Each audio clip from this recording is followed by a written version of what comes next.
So, you know how we unlocked Uberlab?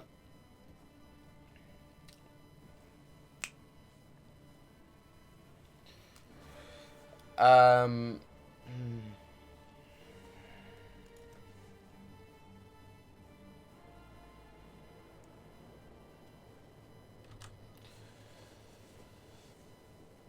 and you know how I said I was a noob if I died to,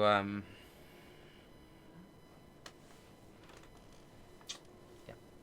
I didn't use a curse immune flask, and it was fonts, and I got vulnerability one tapped, just straight. So,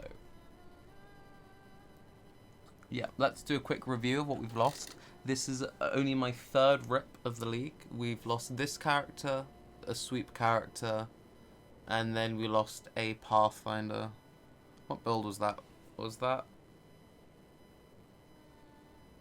I can't even remember what that was. Can't even remember. But we were using a Death's Opus at the time. I swapped out of the Harbour into the Death's Opus. For Azaro. No biggie, like 20-30 chaos. A Rat's Nest, dirt cheap. It's a well-rolled one, but they're still cheap. No real quality gems lost there. Again, no real quality gems lost here. Kintsugi, a very high-rolled one. 20-30C. No biggie. 20C realistically. 5 links, worth more. Add another 20-30C on top. Wasn't that crazy. Again, no quality gems. No bigs. Drill neck, it's a bad drill neck, no biggie. Kind of sad about the jewelry. The jewelry was all pretty nice. The amulet was cool. Strength, int base, perfect for a bow character. Flat accuracy, not amazing but good. Flat multi, not amazing but good. High life, and then crit, decent. High int, high life, some resists on a diamond base. Just a very solid ring.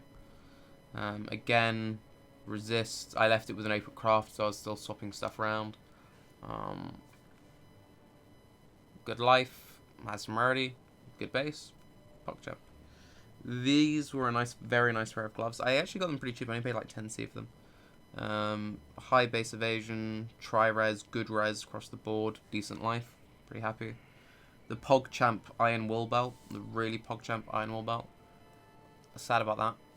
And then just whatever boots. Weren't using any fancy flasks. Didn't have any crazy weapon swap. So all in all, not that expensive of a RiP. 5.5k, it's not that much. 5.5k for a dodge build, doesn't have perma fortify. It is Kintsugi, but for that kind of thing where it's the barrage, which got me rid of the little, the first one knocks off the 20% less damage. I had Vunro up and I just didn't get out of it quick enough, and I think I got killed by 2. One hit me and that got me low, and then the second one hit me and I just died in half a second. Spam flask, blinked, but I died in blink animation. It just wasn't enough. So yeah, bit of an annoying one. Decoy totem is really solid. It's great for just keeping stuff in insert country far away here. Mozambique. Keeps the monsters in Mozambique. The problem is when the monsters have a aerial barrage,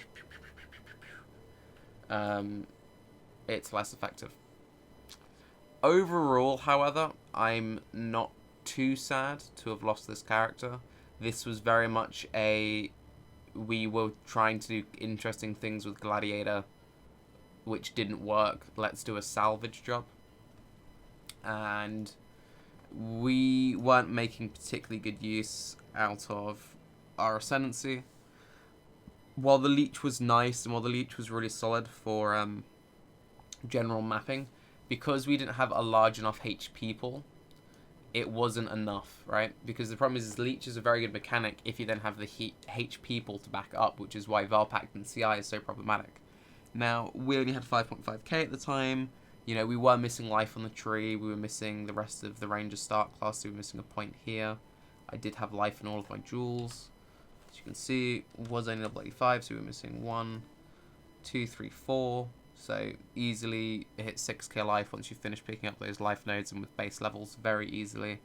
You could still get minor life upgrades, but you know, we had pretty good life on every piece. Obviously we're using a rat's nest, so considering, you know, we had this, which isn't the best life roll, but we had high life everywhere. So like it was pretty well rounded on the gear point of view. So, you know, with just sticking with this kind of gear package, you're probably looking at around level 90, 6.2k-ish with all the base HP coming up. We had a 6% jewel. Oh god, my amazing everything jewel. That's sad. 5% jewel and another 6% jewel. So, you know, we were missing 4% life from jewels, but nothing too crazy. So you could quite easily get to, you know, 6.2, 6.3% max life at level 90. And that is with phase acro, with 3 jewels, with all the DPS stuff in the tree.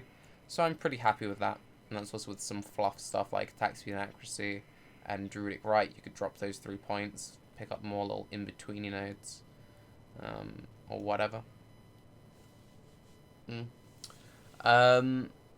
Reflecting back on this character, the main issue... So my issue I had with this character is I was trying to mess around with like old school fizz bow scaling. I didn't want to do poison base.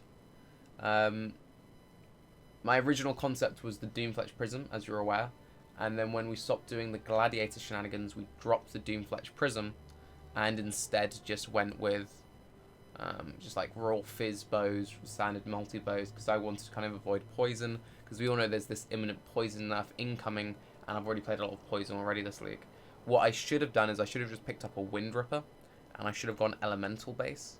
The reason why I say that is pure fizz is in a bit of an odd spot at the moment. Poison's just so powerful that you just slap poison into a build and it has such a little cost.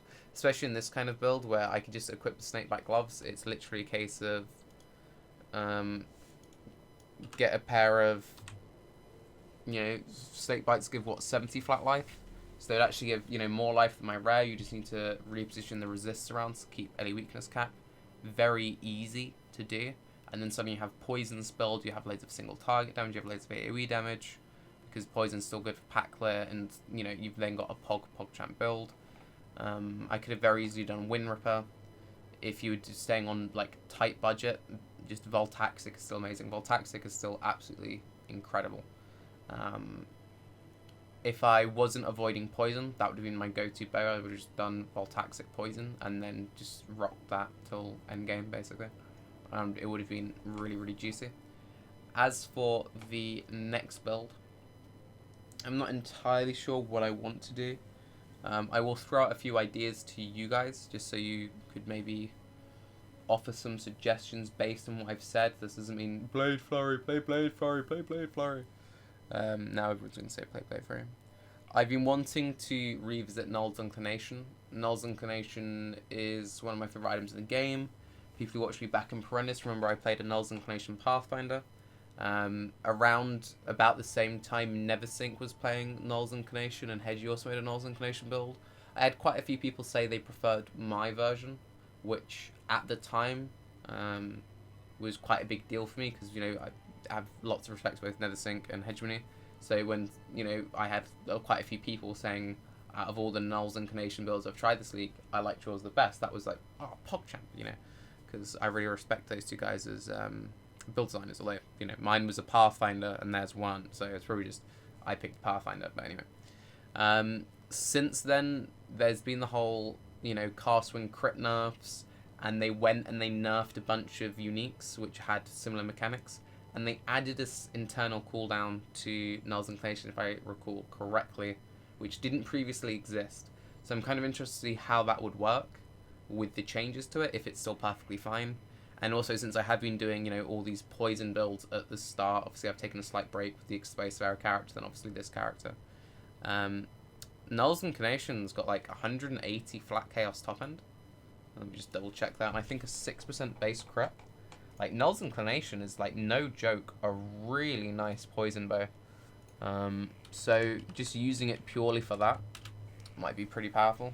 Yeah, 180 top end, 6% base crit, good attack speed. For anyone who doesn't know for Null's Inclination, the thing which makes it cool is obviously the flat chaos damage, attack speed, flat chaos res. Minions deal 1% increased dexterity per 10 dex. You go, oh, that's kind of interesting. Plus 212 flat int requirement. Cast targeted minion spells on kill with this weapon. Null's Inclination now correctly indicates they will cast also minion skills, so just one. Maybe they removed the cooldown thing, otherwise it should be put in here. Maybe they took it off Null's Inclination. Oh, I don't know.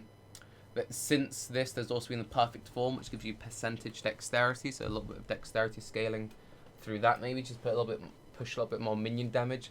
Other things you can do. I saw 1 or 2 people in Perendus play champion SRS because of inspirational. Inspiration is you and nearby allies do 35% increased damage. You and nearby allies have 8% movement speed. This obviously applies to minions. So you could do a Null's Inclination champion. For people who remember my Pathfinder version, the thing which made my Pathfinder build good, and in my opinion superior to the other options out there, is I did not focus on my minion damage at all. My entire focus of the build was purely around my poison damage, and then my minions were there, they supplemented my damage, but I could still kill single target bosses perfectly fine solo, and they mostly acted as a meat shield because there was just so much shit on the screen with all my SRSs and animate weapons that they just gave me natural defense. They consumed corpses, which is quite a nice defense, and they supplemented my damage, but I still had perfectly good single target. You know, this is kind of one of those things you could go for a very tanky champion build, and you have this inspirational, which gives like a little mini haste effect to your, summons, which makes them a bit more powerful. The extra movement speed makes them feel a bit better. Pretty interesting. There's also been a change to SRS, that's another big thing. So before old school Null's SRS had a cap of 50, now it's 20. So, it'd be kind of odd seeing how that works out. Maybe just do pure animate weapon now, maybe you ignore SRS before you'd use both SRS and animate weapon in your setup. So you could do something like that. You could just remake it as a Pathfinder again. You could do just crit assassin, poison shenanigans. You could also go Necro and get the Necro stuff. The annoying thing about that is you're a little bit out of the way. You pick up a lot of passive int as a Necro, which is okay because the bow has the very high base int requirements. That sort of helps. So that was one build that was kind of like, ooh, that's something I'd like to try. Other things which seem kind of interesting to me. Cast when channeling is an interesting mechanic. I've seen quite a few different cast when channeling builds this league. The ones which really sparked my interest, I've seen cast when channeling Skellies, which was hilarious, and it did retard damage. That was mostly just because poison is a stupid mechanic, and poison.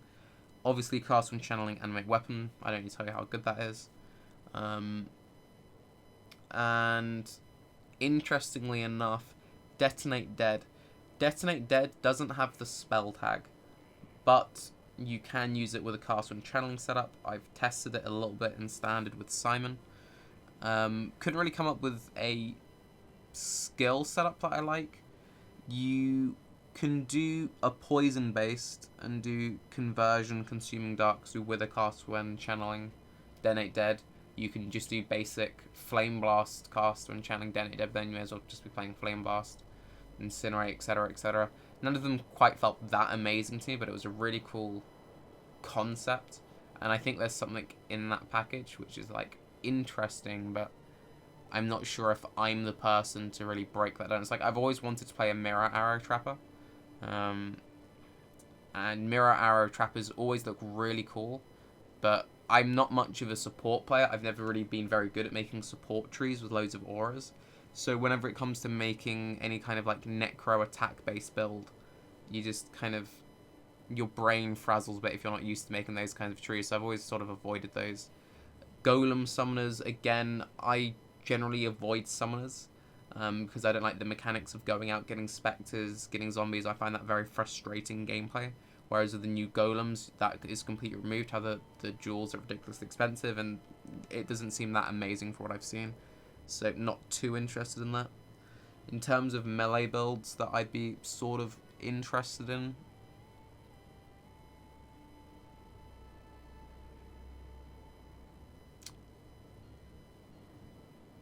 yeah, so basically those are sort of the things that I'm thinking about. Probably going to be doing something interesting. I am a bit upset that this character did die. I was actually really looking forward to picking up a Reach of the Council. Thankfully, I did the Uber Lab and died to Uber Lab before I picked up the Reach of the Council, which is very, very nice. I'm slightly short. I made a point of not selling any of my explosive arrow gear. I still have all of my explosive arrow gear. My explosive arrow character is still alive. It's halfway to level 90. I might maybe do a little bit of mapping on it. Maybe just get it to 90 just so I can say, oh, I got it to 90 this league, and get a little bit of extra revenue in. If I don't do like a really quirky sort of Null's Inclination thing, I might just do the chain Deadeye thing that I was talking about with poison. I was also tempted because while I was playing the Slayer, and the Leech thing is cool, like as I was saying, the Leech is really good if you have the HP to back it up, but I knew that I wouldn't really have more than 6.2k, so it's not quite enough. In my opinion, you need like 7, 8k. You need to be outside of the one-shot range. You need to be outside of the one-shot range, and then the Leech feels amazing. And I think anything below 7k is still in one-shot range. I was thinking, oh, maybe after I do my, lab, I had a bunch of regrets that I was going to actually spend to respec it, and maybe just go like full tank with Champion. One thing I also want to point out in the from the comments in a recent video, when I was sort of talking about Champion, I didn't talk at all about Worthy Foe. Worthy Foe is a pretty good defensive line. Generally, I avoid it because when I play Champion is a very good ascendancy, but I find it kind of uninteresting just because it's like you just take less damage. So I tend to always just pair it with Queen of the Forest, and if you are doing Queen of the Forest, you just want these routes because they give you all the evasion scaling. But just to quickly cover it, evasion scaling, it's good. Chance to taunt on hit, 6% reduced damage taken if you've taunted an enemy recently. Obviously very nice. This modifies well with Fortify. 1% life regen per second if you've taunted an enemy recently. Obviously very good. Again, evasion rating. And then this is kind of cool. So enemies you taunt take 20% increased damage. Okay.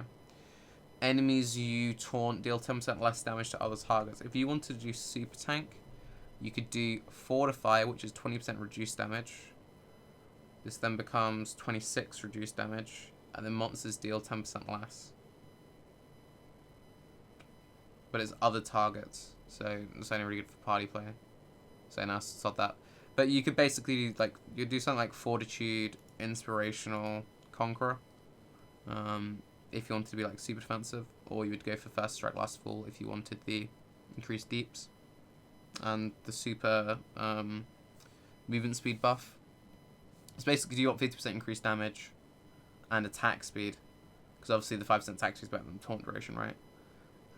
Versus Conqueror. Another thing which is kind of awkward about Conqueror is you only get the reduced damage if you've taunted an enemy, and all of your attacks have a chance to taunt. And this obviously has terrible synergy with Decoy Totem. You could argue it has good synergy with Decoy Totem because you drop Decoy Totem in the back of the room, then you and the Decoy spam taunt, and the mob kind of like ping-pongs back and forth. Is there an internal cooldown on stuff being taunted? Could you theoretically have 2 champions, 2 Decoy Totems, and just ping-pong? Aha, you can't hit any of us, blah blah blah. And then Barrage one-shots them. Also, there's the issue that most things in this game just die or kill you in half a second. The only reason I died to that Zarya fight was I was a non-poison build, so my damage wasn't that insane. I didn't have a ridiculous Fizzbow. Maybe that's interesting. Maybe that's more interesting than I give credit.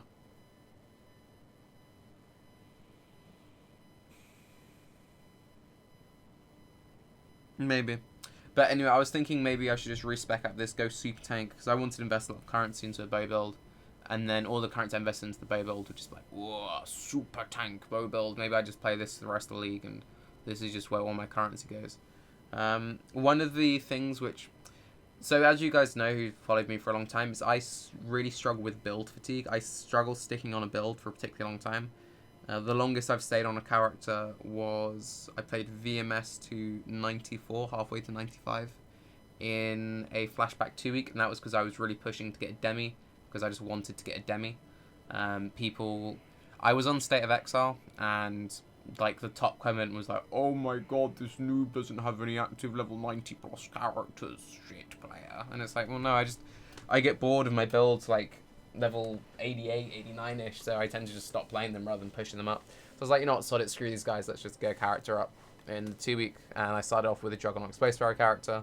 It was going really well. I was like top 4th Juggernaut, or in the top 4 Juggernauts, and I got one shot, so on and so forth. I ended up just playing, I did a last 2-day push with Elementus, got up to 94. I was very happy with that. But